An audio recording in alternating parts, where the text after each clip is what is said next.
Hey guys, so today I'm going to be talking to you about Nikon's deep tone monochrome. It's kind of amazing because it produces these amazing results, these really deep skies, and everything that hits the light just catches. And I've been using it a lot on my Nikon ZF. You know, there's a little switch that right by your thumb. You can just flick to black and white and you can have your preferred preset on. And I've basically just been using this for a lot of the time I've had the ZF. It's just amazing. And it produces these really stark results.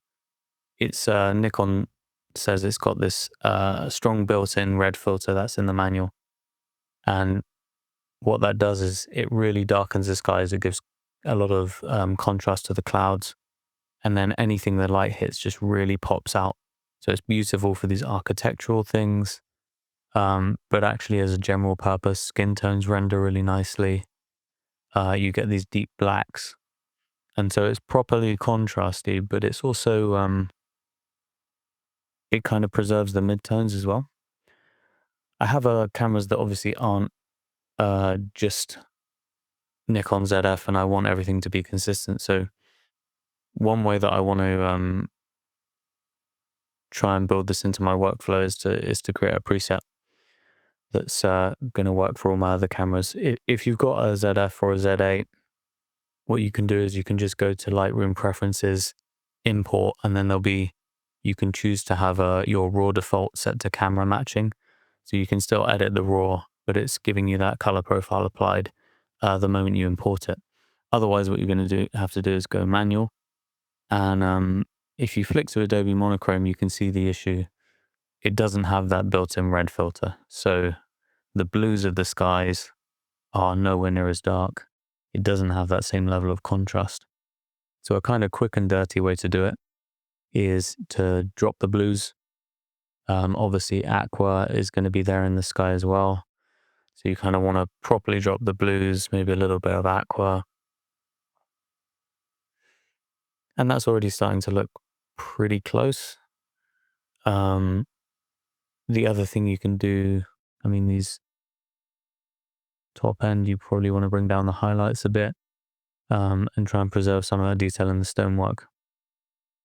This is a picture of the South Bank that I took a little while ago. And that's pretty close, to be honest. I mean, I might, just slightly adjust the sky to try and match it as close as possible, but you've already got something that's kind of a good close approximation. But bearing in mind, this is an image that doesn't have loads of color in it. We've got a blue sky, we've got yellow stonework. So we're not really taxing the kind of color science. Fits in pretty well. But then when you come to an image like this, originally this is quite a lot of colors, and if you just take that quick approach, you're going to get nowhere near. So let me just duplicate this and I'll show you what I mean. If we convert this to color. I love this scene. This was when I was in Saigon, and the street photography there was so cool.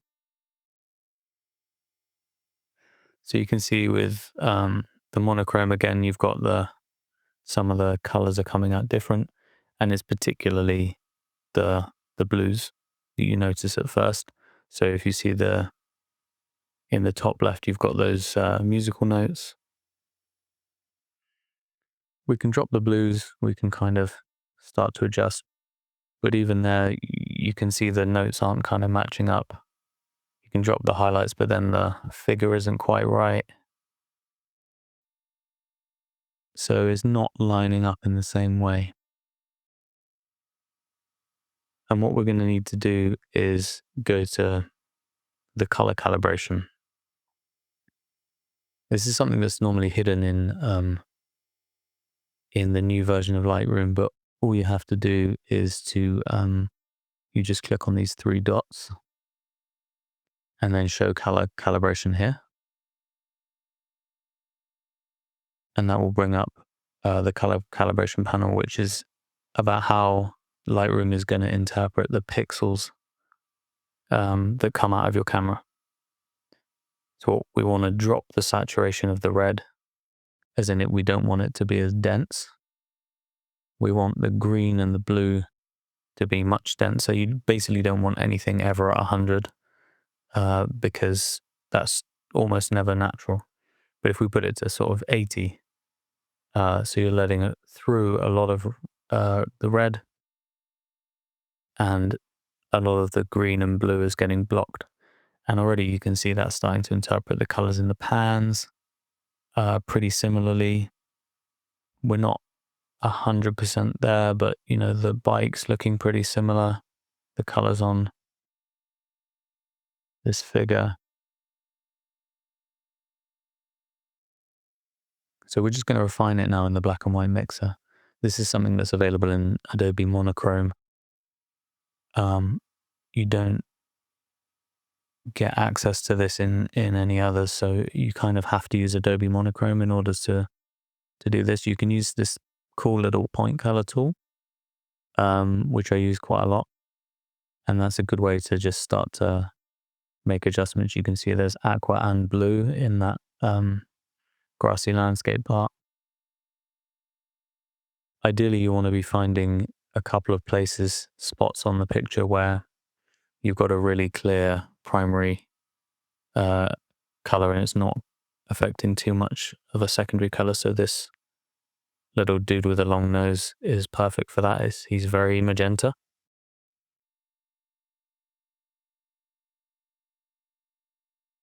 We're just going to zoom in and try and kind of eye it, I guess. This looks a little different. Maybe he wants to come down, but then we're affecting the buildings. There's yellow and green there. So what I'm going to do is I'm going to restore the yellow and then bring the greens down instead, so that the building's not affected. And this is where you can't over rely on point color.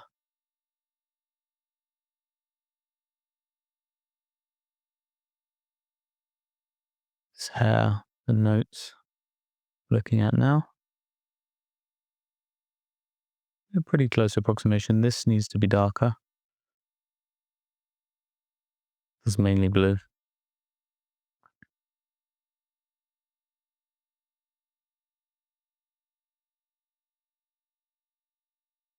Okay, so you can see up around here, there's a kind of a bit of a disparity. We can't really see that sun.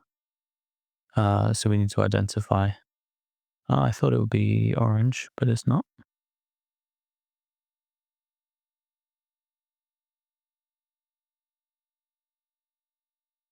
If you're really struggling, you can just flip it back to Adobe Color and just take a look at the raw file, but it looks like it's mainly red that's affecting this.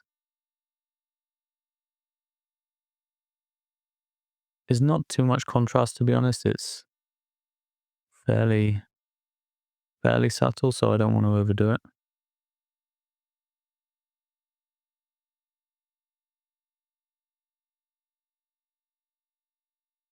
And obviously, if I affect the blues here, I'm going to be affecting the blues globally in this black and white mixer. So you've got to keep going back to other areas and just checking that you're kind of sampling things properly. Seems like there's a bit more contrast here. Again, I don't want to overcook it. The yellows look about right.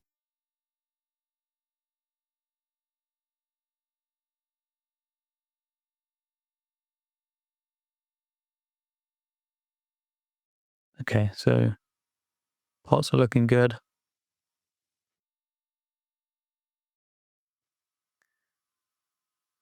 Just trying to maybe dull that a little bit. I think the yellows went up somewhere else. It's much duller here.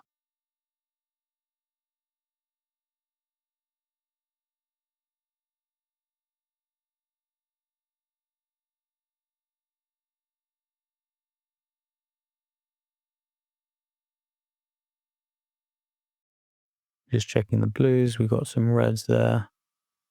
This looks about right to me. Okay, we're getting much closer now. This green, I think, probably isn't quite there. Oh, and we can see on the cloud, this little dude's teardrop isn't right. So I don't know what we're doing wrong here. Needs to be much brighter. That green can come down, and then maybe the yellow comes up. So we're just differentiating which of these secondary colors is giving it the wrong color cast.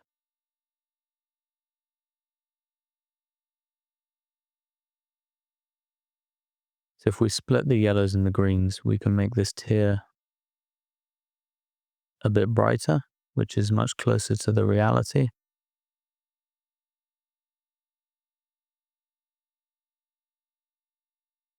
And then we're not throwing off the leaf.